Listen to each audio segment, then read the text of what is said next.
everyone, welcome back to my channel. So today we are going to learn about another hook, that is use effect hook. So हम इसकी official website पर चलते हैं.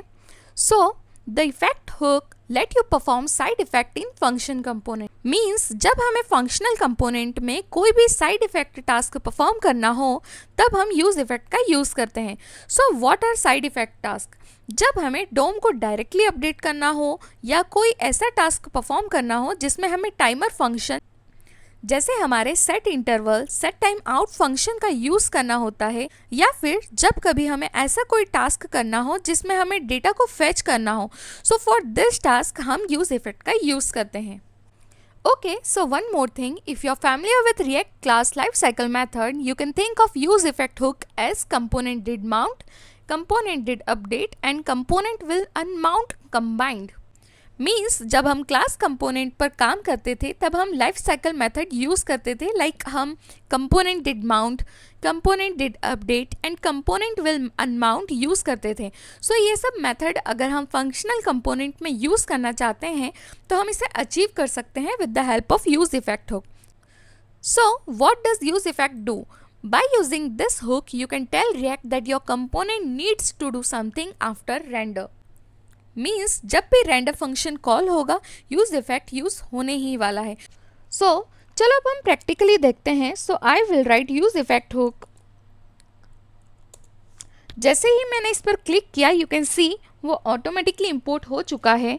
और अब मैं यहाँ पर इसे लिखूँगी एंड इसके अंदर मैं लिखूँगी console.log I am clicked. So use effect दो पैरामीटर रिटर्न करता है. एक होता है फंक्शन जो हमें परफॉर्म करना होता है और दूसरा पैरामीटर ऑप्शनल होता है. सो मैंने यहाँ पर एक एरो फंक्शन लिखा है और उस एरो फंक्शन के अंदर एक कंसोल पास करवाया है. So you can see our console. First time में तो ये खुद ही रेंडर होगा, बट जैसे ही मैं इसे रिलोड करूँगी ये कंटिन्यूसली रेंडर होता जाएगा. जैसे ही मैं प्लस बटन पर क्लिक करूँगी ये फिर से रेंडर होगा. मीन्स जैसे ही हमारा वेब पेज लोड होगा हमारा यूज इफेक्ट रेंडर होता है, रन होता है. सो whenever our state is updated our use effect runs. Means जब भी हमारी स्टेट अपडेट होगी हमारा यूज इफेक्ट रन होगा. सो अगर मैं नहीं चाहती कि हमारी स्टेट अपडेट हो, हमारा यूज इफेक्ट रन हो, सो इसके लिए मैं अपना सेकेंड पैरामीटर यूज़ करूँगी. सो मैं सेकेंड पैरामीटर कुछ इस तरह से लिखूँगी and I will pass an empty अरे. सो ये सेकेंड पैरामीटर ऑप्शनल होता है, बट अभी मैं चाहती हूँ कि जब भी स्टेट अपडेट हो यूज इफेक्ट रन नहीं हो तो मैं एक एम्प्टी अरे पास कर दूंगी. So now you can see the output. जैसे ही मैं फर्स्ट टाइम इसे रिलोड करूंगी ये रेंडर होगा, बट जैसे ही मैं प्लस पर क्लिक करूंगी ये अब रेंडर नहीं हो रहा है. Suppose I will create another state const update data and set update data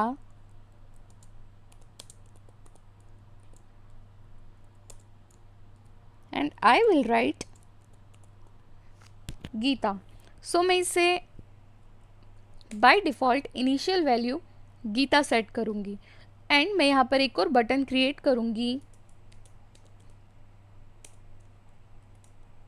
and मैं यहाँ पर अपनी करंट वैल्यू दूँगी.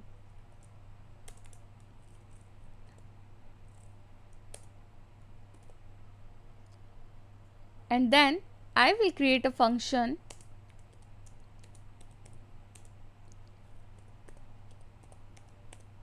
handle update data. Okay, so अब इस फंक्शन को मैं यहाँ पर क्रिएट करूँगी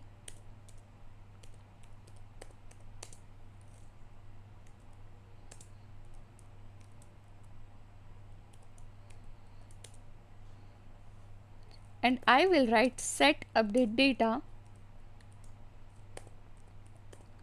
Sita. सो मैं चाहती हूँ जैसे ही अपडेट हो हमें सीता नाम शो हो। So now you can see, जैसे ही हम पेज रिलोड करेंगे यहाँ पर ये ऑटोमेटिकली रेंडर हो रहा है। प्लस पर क्लिक करेंगे सो ये रेंडर नहीं हो रहा है। देन अगर मैं गीता पर क्लिक करूँगी तो भी ये यहाँ पर रेंडर नहीं हो रहा है, बट नेम चेंज हो रहा है। सो हमारी सेकंड वैल्यू उस कंसोल पर शो हो, वो रेंडर हो, उसके लिए हम हमारी सेकंड वैल्यू की करंट स्टेट को यहाँ पर लिखेंगे कुछ इस तरह से।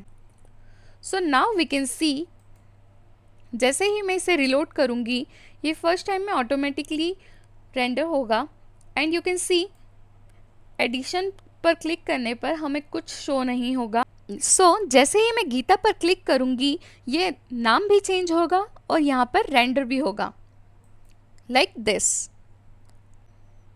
सो अब हमारा डेटा भी अपडेट हो रहा है। सो आई होप आप सभी को यूज़ इफ़ेक्ट क्या है समझ आ गया होगा और हम इसे किस तरह से यूज़ करेंगे ये भी समझ आ गया होगा।